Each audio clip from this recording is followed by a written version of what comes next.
I think that if you don't spend time in the building regularly, you lose sight of it. And even those of us that graduated from that high school think about our experience, and you don't think about it every day, how education has changed. And even reflecting on some of the things that we've talked about, access to fresh air and natural daylight and things like that.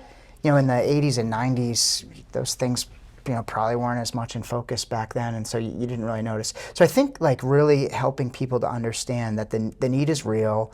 It's not there because of neglect, it's because of the core bones of the building. And I think once you were able to get that message to people, and many actually came to the high school and saw it with their own eyes, and I can't tell you how many people I talked to who were skeptical or hard-nosed. They came to one of the information sessions. I think we had 8, 9, 10 of them.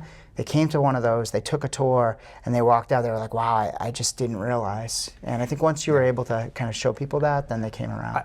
I have to agree with you, and thought that when they opened up those information sessions to tours of the building to actually see the condition, that really went a long way. And I think it helped get to that tipping point.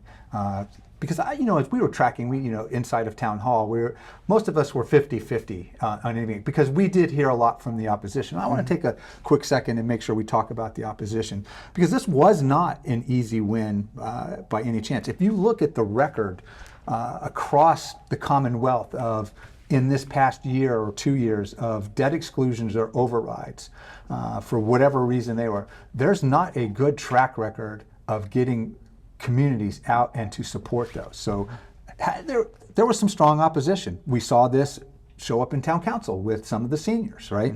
And others that were concerned about the affordability. So how do we approach, and Council Vice President, the conversation with those residents that are opposed?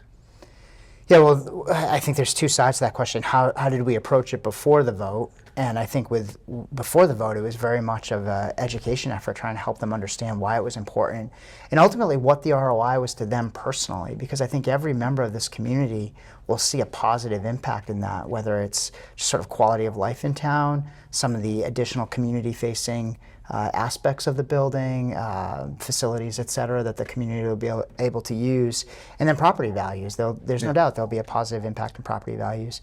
But then you do get to a point where some folks, and I think we saw this a lot, would say, okay, I get it, the need's real, the benefits are real, I still can't personally afford it. And I think with those folks, we do what we can, right? I know the council, prior to me joining, did a lot of work, especially with the seniors, trying to figure out how to make it more affordable.